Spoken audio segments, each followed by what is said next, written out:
Hea Tehnikaülikool, kui Henrik Voll julges end nimetada dinosauruseks prorektorina, siis minu kohta peaks vist ütlema Arheopteryx.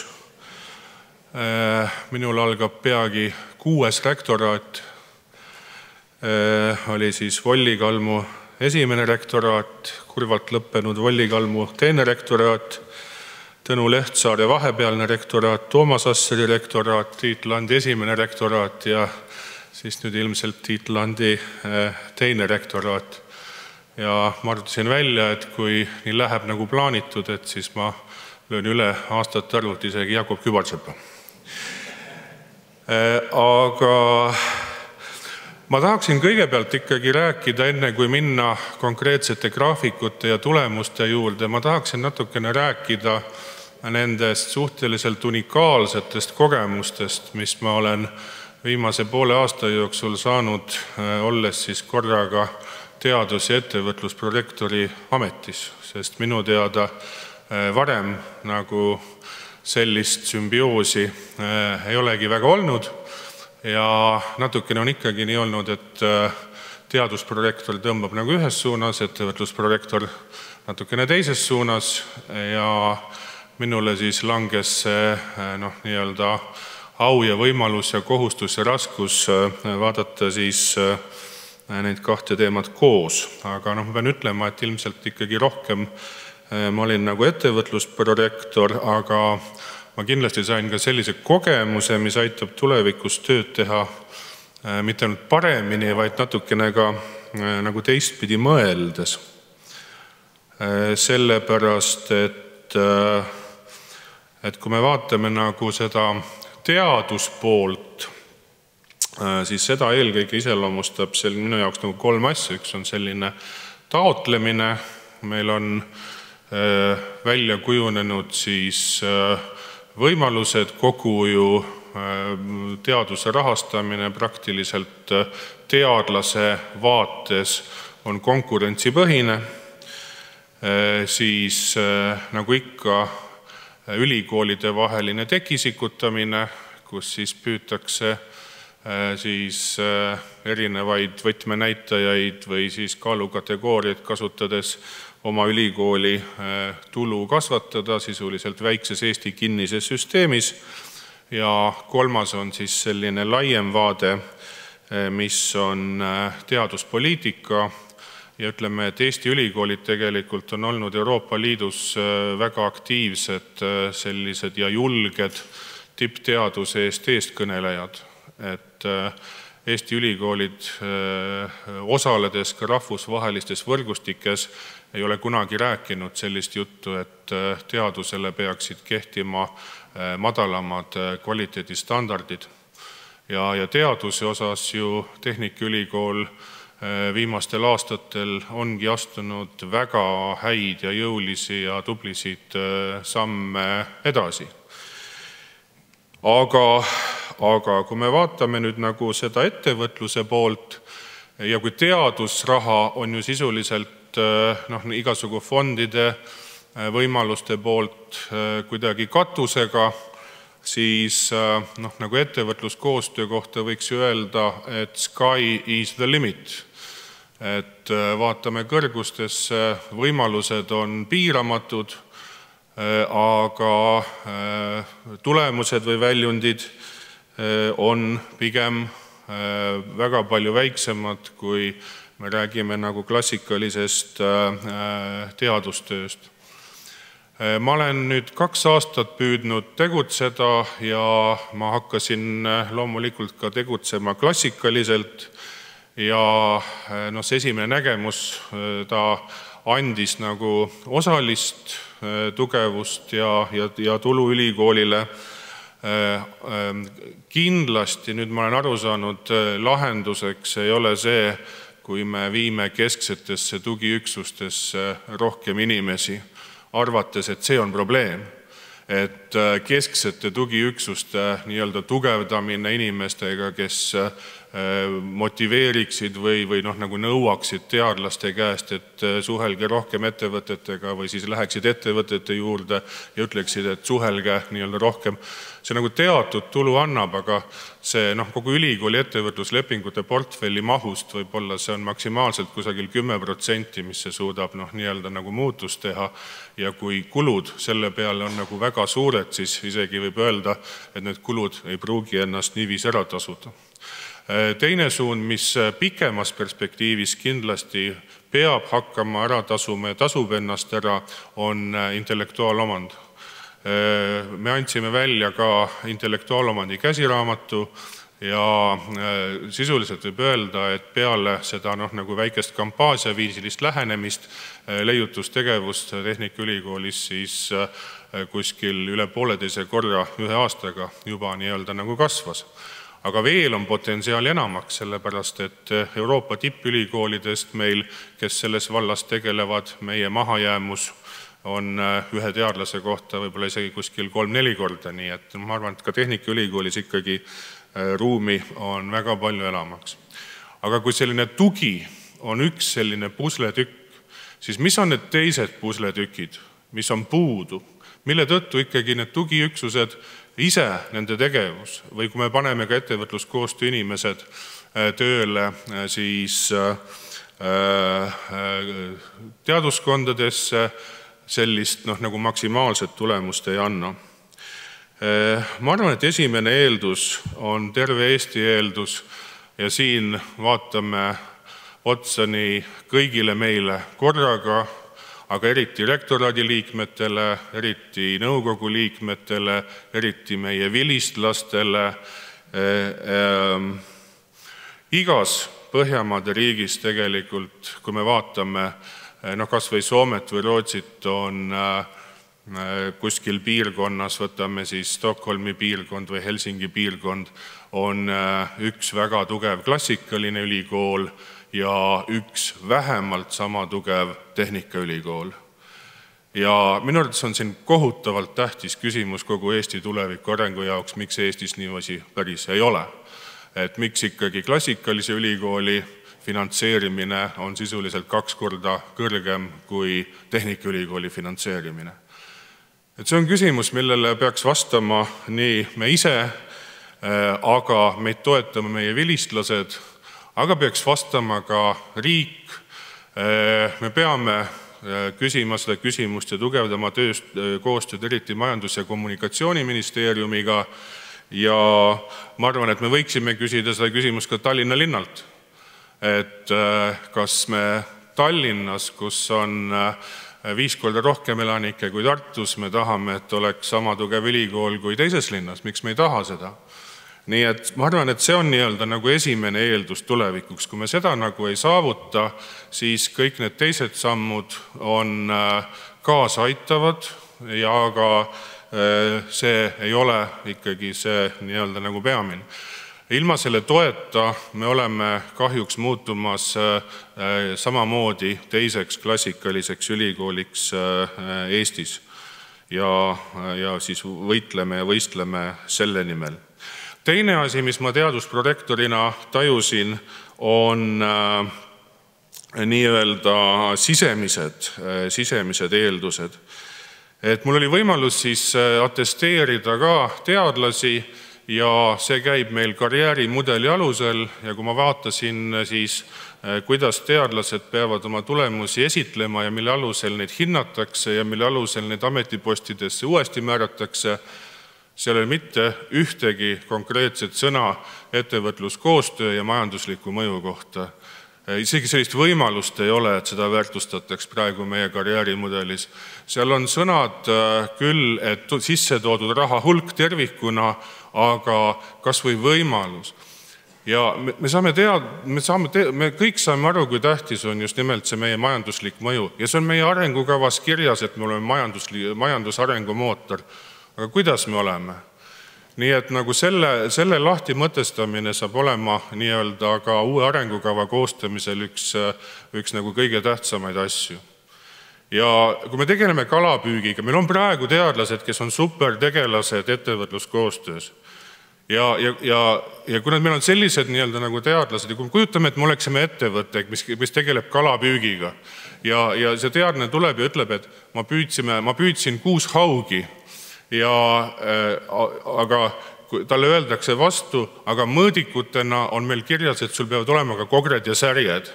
Et kus on su kogred ja särjed, et ilma nendeta me ei anna sulle parimat atesteeringut. Et ma arvan, et see on natukene naljakas.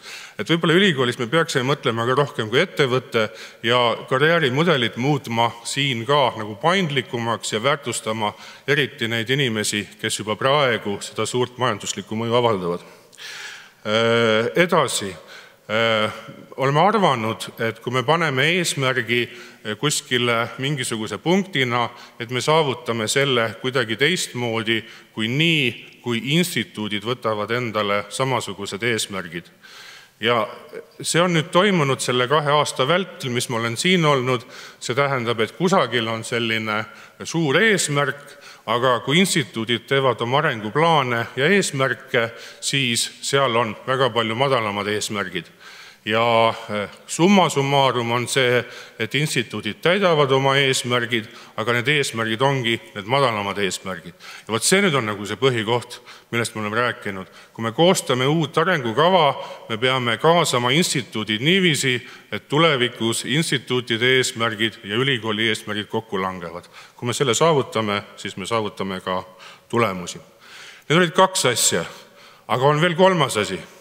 Ja ma arvan, et see on kõige tähtsam asi. See on usk ja visioon, et me oleme ettevõtlik ülikool. Me peame suurelt mõtlema, me peame suurelt tunistama, me peame panema kirja suured eesmärgid. Ilma selleta ka me tegelikult, mul üks selline kogemus on olemas, see oli Tartu Ülikoolist, kus siiamaani minu väga hea sõber Mart Ustav marssis sisse endise Tartu Ülikooli, endise Tehnikaülikooli rektori Jaak Aaviksoo juurde tema kabinetti ja ütles, te peate renoveerima Tartus Nooruse 1 hoone, mina teen sinna Tehnoloogia Instituudi. Ja rektor vaatas, kuulas ja niimoodi tehtigi. Ja kuna oli ühesõnaga, ja siis Mart kutsus minu enda juurde seda ideed, visiooni ellu viima. Ja see äriplaan, mis me kirjutasime, see oli nagu selline, et keegi ei uskunud. Ja see oli kirjutatud 3 aastaks, aga 10 aastaga me saavutasime selle, mis Mart Ustav kirjutas 3 aastaks. Aga seesama üks instituut hakkas tegema sisuliselt 50% ülikooli ettevõtluskoostööst. Ja niimoodi oli. Et selleks, et ühesõnaga me tulemusi saavutaksime, selleks peavad olema plaanid instituutide tasandilt. Visioon ja plaanid. Kui neid ei ole, siis me samamoodi tulemusi saavuta. Ja meil on vaja seda usku ja visiooni. Oleme käivitanud Fookus tippkeskused, need on praegu päris head näited. Meil on tuleviku energeetika, tark tööstus, tark meri, tehisintellekt, puiduväärindamine, tervis- ja toidutehnoloogia. Need tulid juurde varasematele ühistele aktiivsustele, milleks olid siis tark linn, siis energiatõhusus, ringmajandus ja ka airekeskus. Lisaks veel kaitse ja julgeolek on kohutavalt oluline teema ning vastutustundlik majandus. Need on aitanud kaasa tuua siis sellist teaduskondade ülest suhtumist ja koostööd. Inimesed on kokku saanud, on teinud ühiseid plaane, on kirjutatud ühiseid teadustaotlusi ja kindlasti see ka mingisugust mõju avaldab ja tugevat mõju. Aga veel kord ma tulen tagasi, minu jaoks instituutide ja kolledžite tasand, see on kõige tähtsam tasand. Et see on jätkuvalt, et seda võib-olla nende Fookus tippkeskuste areng toob kaasa mingisugusel hetkel vajaduse ka struktuuri muuta. Ja vajadus struktuuri muutusteks on näiteks praegu Laulasmaal toimunud juhtide seminaril samuti välja hääldatud. See tähendab seda, et meil on väga suur inseneriteaduskond, võiks öelda nagu ebaproportsionaalselt suur, aga siin peab olema samamoodi mingisugune nagu suurem visioon või põhjus või eesmärk. Me teame, kui vajalik on inseneeria praegu ühiskonnale, aga ütleme niimoodi, et kui me võtame loodusteaduskonna, IT-teaduskonna ja siis Mereakadeemia, me küsime, et kas see siis ei olegi nii-öelda nagu inseneeria, siis ju väga palju sellest on samamoodi inseneeria. Me oleme suures osas kõik oleme inseneeria. Majandus on ka sisuliselt siis inseneeriat nii-öelda nagu toetav üksus. Nii et me oleme inseneeria ülikool ja see on meie ühine eesmärk. Ja selle nimel me peame võitlema. Edasi. Laulasmaa seminaril olid 3 olulist teemat, akadeemiline järelkasv, ettevõtluskoostöö ja oligi siis inseneeria nii-öelda nagu teema. Ja kõike seda me peame siis arvestama arengukava koostamisel. See nüüd on nagu see suur pilt. Ja nüüd on teile mõttekoht, me vaatame üle mõningaid graafikuid, mis on siis mõõdikud, kuidas me praegu mõõdame ülikooli arengut nii teaduses kui siis ettevõtluses ja mõelge selle peale, kuidas me ehitaksime üles sellist tuleviku, ütleme, mõõdikute süsteemi, millega me saaksime sisuliselt suure pildina vaadata seda, kuhu suunas me tahame tegelikult liikuda. Kõigepealt esimene slaid ja need on ka meie majandusaasta aruande slaidid, on siis Q1 või kõrgetasemeliste artiklite arv doktorikraadiga akadeemilise töötaja kohta aastas. Ja nüüd me näeme, et meil on olnud eesmärk, nüüd see eesmärk on nii-öelda nagu langenud, aga miks ta on langenud, on tegelikult sellepärast, et meil on käivitunud väga palju uusi teadusprojekte, me oleme võtnud sinna uusi doktorikraadiga töötajaid ja need doktorikraadiga töötajad ei ole veel jõudnud publitseerima aktiivselt hakata. Nii et üks positiivne asi, aga kui me ainult seda graafikut vaatame, siis me näeme siin väikest langust, aga pigem see langus kajastab meie edu, meie teadusportfelli mahukuses. Teiseks siis artiklite, siis KPI teaduskonniti, nii et siin te võite siis nii-öelda samamoodi näha, et pigem nii-öelda nagu trendid on nagu positiivsed erinevatel teaduskondade vahel, küll erinevusi on, siis publikatsioonid ja doktorikraadiga töötajad ja doktorikraadiga töötajate arv ülikoolis. No siit te näetegi, kui palju siis doktorikraadiga töötajate arv ülikoolis on kasvanud. See on väga hea, see annab meile teaduses väga palju suuremat tugevust. Publikatsioonide arv pisut siis langenud, aga ilmselt jällegi väga palju on selliseid teadlasi, kes ütlevad, et ei ole tähtis just nimelt väga palju selliseid linnukesi, aga pigem tugevamate artiklite publitseerimine väga heades ajakirjades. Nii et jällegi, iga graafiku taga on oma lugu.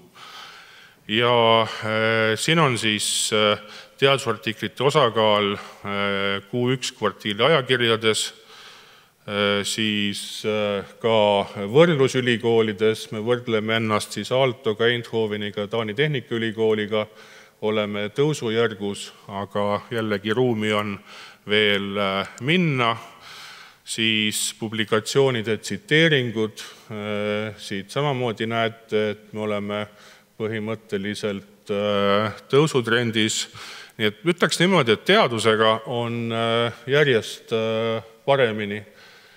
Nii et liigume hästi. Kaitstud doktorikraadide arv, et siin Fedor ütlesid vist, et praeguseks on juba sellel aastal 38 kaitsmist.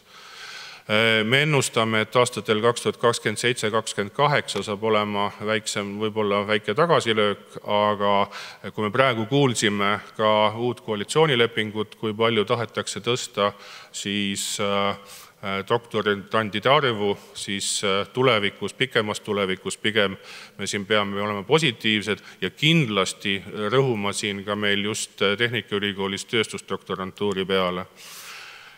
Siin on siis doktorikraadi omandajate arv teaduskonniti ja siis üldse nii-öelda siis kaitsmise trendid ja nominaalajaga kaitsnute osakaal, et umbes ikkagi 1/3 doktorantidest kaitseb nominaalajaga. Pluss doktoriõppe vastuvõtt.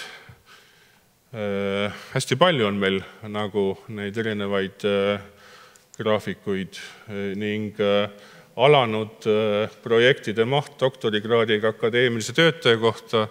Nii et tõesti mõte võiks olla selline, et praegu siin on meie majandusaasta aruandest mingisugune, ma ei tea, 15 või 16 erinevat graafikut, et tõstaks need kuskile 3 või 4 kokku ja sealt tulevad ka tuleviku arengukava paremad mõõdikud. Aga siit te näete, et projektide maht, mis on alanud, on nii mega suur ja jällegi siit on löödud tagasiside, et sellepärast meil ongi keeruline ettevõtluskoostööd teha, et on alanud nii palju teadusprojekte, mis on ka õige, aga see teadusprojektide puhangs on ka ajutine. See tähendab ikkagi seda, et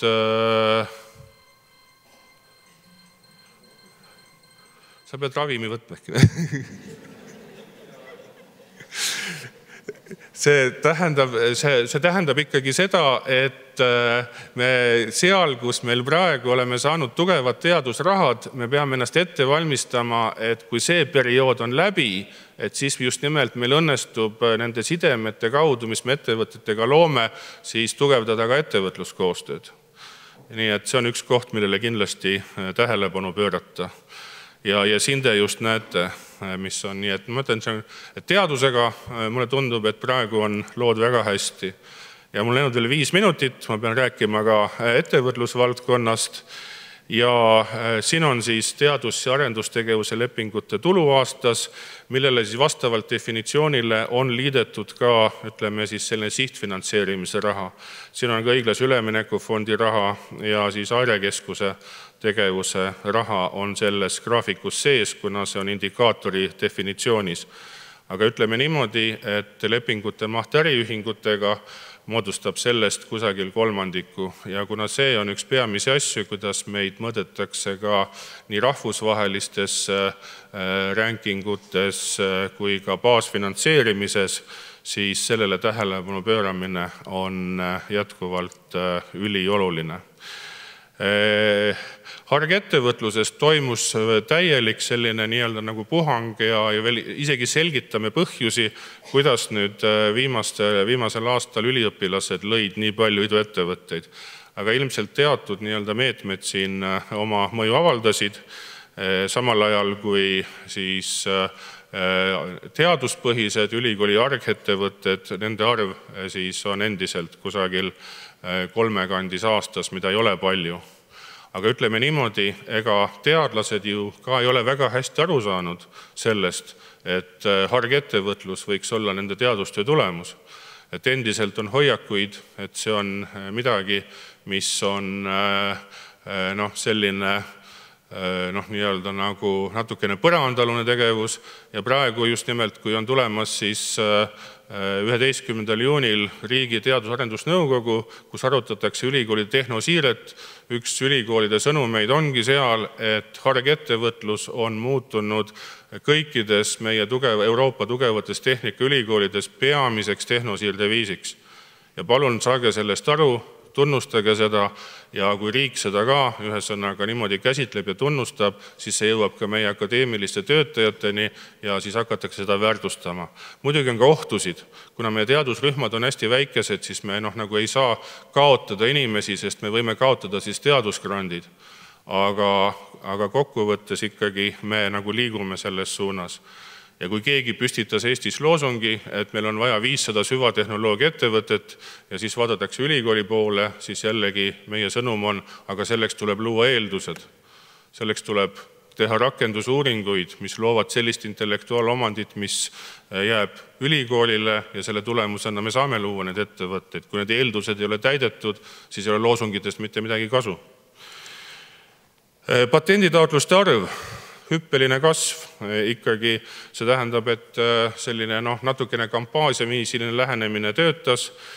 Selle aasta arv tõenäoliselt nii suur ei pruugi tulla, aga jällegi kui vaatame siis arengukava eesmärke, siis need on kindlasti täidetud ja näitab seda, et kui teadlastega ilusti rääkida, neile luua siis sellist nii-öelda nagu tuge, siis tähelepanu sellele kindlasti suureneb. Välja antud patentide arv aastas, samamoodi võrdlusena võiks ikkagi öelda, et sellistes tugevates tehnikaülikoolides on see nagu kordades suurem, aga väga palju siin meil häbeneda nüüd Euroopa keskmise mõttes ei ole. Litsentsilepingud, raske teema, aga tulevad. Võtame näiteks professor Margus Lopi viimased aktiivsused just nimelt seoses osaving kerogeeniga, kus me sõlmisime litsentsilepingu ning kindlasti siin on ka teisi nii-öelda nagu aktiivsusi. Ning siis siit te siis näete lepingute ja teenustööde tulu ning lepingud äriühingutega on see alumine hall kast ja siin on ka teatud väliskeskkonna põhjusi, kuna rakendusuuringute programm on muutunud selliseks, et ettevõtted eelistavad ülikoolidest inimesi pigem üle osta, kui minna lepingulisse koostöösse, aga see on see, mille nimel siis ikkagi nii-öelda nagu võidelda ja edasi nii-öelda nagu püüda. Ja viimase minuti jooksul siis minu sõnum on, et meil on olemas ka arengukava koostamise juhtkomitee, kus on rektoraadi nõukogu ja siis üliõpilasliikmed ja seal siis ma peamise rollina näen seda, et me viime nõukogu ootused kokku instituutide võimalustega ja meie tuleviku arengukava on selline, kus juba koostades instituudi juhid saavad ka välja hääldada, et mis plaane nemad 5 ja 10 aastaks teevad. Sellest need on siis välja eraldatud peamised aruteluküsimused ja veel minu lõpuslaid on see, et ettevõtliku ülikooli mudel loomulikult on väga palju keerulisem kui ainult nii-öelda nagu lepinguline koostöö ettevõtetega, et siia kuulub põhimõtteliselt tulemustena siis ettevõtete töötajate uued teadmised, koolitused, oskused, doktorid, kes lähevad sinna tööle, konsultatsioonid, siis hargettevõtete loomine, laborite teenused ja nii edasi, nii et kindlasti me tegeleme ka sellise ettevõtliku ülikooli tervikliku mudeliga ja veel kord hääldan välja, et mainekujundus ja kommunikatsioon, selle tähtsust ei saa endiselt alahinnata. Me lõime trialoogi, ta on andnud teatud positiivset mõju, aga ma väidan, et ikka on vähe. Sellepärast, et kui näiteks siin inseneriteaduskonnast öeldakse, et ettevõtluskoostöö, aga juba bakatasemel 90% siis lõputöödest on konkreetselt ettevõtete vajadusti arvestav ja nende huvides ja magistritasemel on see 95%, et kas see nagu ei ole ettevõtluskoostöö. See on üks peamisi ettevõtluskoostöö viise. Aga me ei ole sellest ka väga palju rääkinud, et kui me vaatame inimesi, kes meid kuskilt ministeeriumist püüavad hinnata, siis nad ei tea seda ilmselt arvu. Ja selle tõttu ikkagi see mainekujundus ja kommunikatsioon on niivõrd tähtis, et ühesõnaga tegeleme sellega. Ja sellega ma siis lõpetaksin ja ma arvan, et